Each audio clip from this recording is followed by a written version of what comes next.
शिवसेनेचं अपयश पाहता आणि या सगळ्या गोष्टीमध्ये त्यांनी कुठे त्यांना यश मिळालं नाही म्हणून ही सगळी वक्तव्य केली असतात पराभव नाही. खरं म्हणजे लोकशाहीमध्ये तुम्हाला कसंही वागता येणार नाही, कसाही निर्णय घेता येणार नाही. शेवटी लोकशाहीमध्ये पक्षांतर्गत देखील लोकशाही आहे आणि म्हणून मनमानी पद्धतीने तुम्ही पक्षाचे मालक किंवा स्वतःची प्रायव्हेट लिमिटेड कंपनी असं समजून तुम्हाला वाटेल तेव्हा काही निर्णय घ्यायचे असे घेता येणार नाही. हे एक प्रकारचं एक माइलस्टोन निर्णय या ठिकाणी घेतलेला आहे. खरं म्हणजे एकाधिकारशाही, हुकुमशाही, मनमानी पद्धत आणि घराणेशाहीला मोठी चपराक आहे. चर्चा आहे की कालच्या निर्णयानंतर आता उभाटामध्ये मधून देखील काही लोक आपल्याशी संपर्कामध्ये आहेत आणि पुन्हा निकाल आपल्या बाजून लागल्यामुळे आज देखील एक बैठक बोलवण्यात आली होती. त्यामध्ये देखील काही नेत्यांनी नाराजगी व्यक्त केली आणि 2018चे निवडणुकीचं कागदपत्र निवडणूक आयोगाकडे का गेले नाही विचारणा वगैरे केली असेल. नाही, त्यांचे कागदपत्र म्हणजे घटना आपली खरं म्हणजे प्रत्येक पक्षाची घटना असते. त्या घटनेच्या आधारावर पक्षाचा कारभार चालत असतो. परंतु शिवसेना प्रमुख बाळासाहेब ठाकरे होते तोपर्यंत सगळं व्यवस्थित नियमानुसार सगळ्या गोष्टी होत्या. परंतु त्यांच्या पश्चात मनमानी पद्धतीने कारभार सुरू झाला आणि एक दुसऱ्याच्या बद्दल एक चढाओढ, एक असूया निर्माण झाली.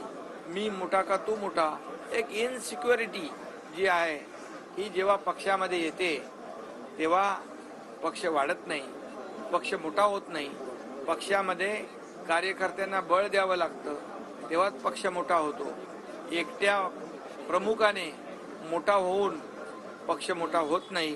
हे आतापर्यंतच्या आजवरच्या इतिहासामध्ये आपण जर पाहिलं तर त्या प्रकारचं आपल्याला सिद्ध झालेलं पाहायला मिळेल. काल उद्धव ठाकरे उभाटा काय म्हणता, मी या सगळ्यांच्या विरोधात उभा ठाकलो, अन्यायाच्या विरोधात. पत्रकारांवरच संतापले. पत्रकारांवर संतापले. काल प्रश्न विचारला जावे की उभाटा म्हणजे काय, उद्धव बाळासाहेब ठाकरे त्यांनी खरं म्हणजे आम्ही तर बाळासाहेबांची शिवसेना मागितली. त्यांनी बाळासाहेबांचं नाव न मागता स्वतःचं नाव पुढे केलं.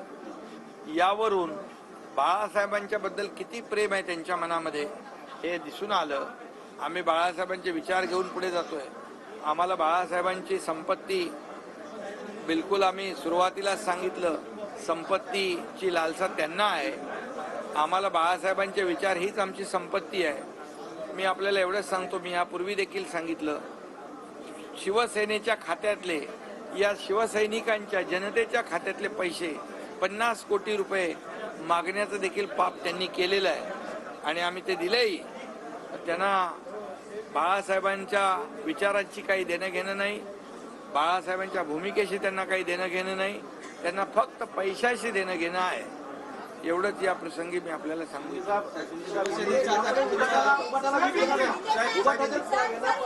सर्व यापुढे सर्व कायदे तज्ज्ञांशी बोलून कायदेशीर बाबी तपासून पुढचे निर्णय आम्ही घेऊ.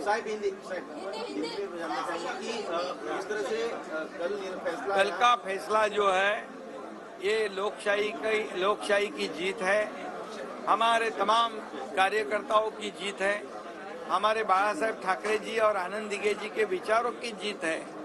और इसलिए मैं इतना ही कहूँगा कि कल लोकशाही की जीत हुई है, सत्य की जीत हुई है और एकाधिकारशाही, हुकुमशाही, मनमानी तरीके से जो कारोबार करते हैं उनकी हार हुई है.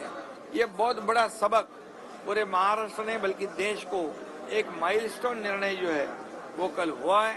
और इसलिए किसी भी नेता को अपनी पार्टी चलाते वक्त ये मेरी निजी प्रॉपर्टी है, ये प्राइवेट प्रॉपर्टी है, ऐसा समझकर कोई भी निर्णय नहीं ले पाएंगे. ये ऐसी बहुत बड़ी सीख और एक उदाहरण, एक मिसाल कल के फैसले से महाराष्ट्र ने देश भर में गया. सीएम साहब संवैधानिक तौर पर बैठे, चाहे आपका पद हो या फिर स्पीकर का पद हो, जिस तरह से कहा गया कि दिल्ली के पिट्टू थे वगैरह, इस तरह के शब्दों का इस्तेमाल किया गया, मांग हो रही है और आपके नेता कह रहे हैं कि आप उनके खिलाफ विशेषाधिकार कानून का उल्लंघन का हम लोग प्रस्ताव लाएंगे. बिल्कुल, इसमें जब भी उनके हित में फैसला होता है तो संस्था अच्छी होती है, न्याय व्यवस्था अच्छी होती है, लेकिन जब मेरिट पे फैसला होता है तब वो संस्था भी गलत हो जाती है, न्याय व्यवस्था के ऊपर भी आरोप लगाते हैं और स्पीकर के ऊपर भी बहुत ही निचले स्तर के आरोप लगाए हैं। ये उनकी पुरानी आदत है, यही उनकी फितरत है और इससे उनसे और क्या अपेक्षा हम कर सकते हैं। ये जब हार जाते हैं, जब उनके खिलाफ फैसला होता है तो ये सब लोगों को के ऊपर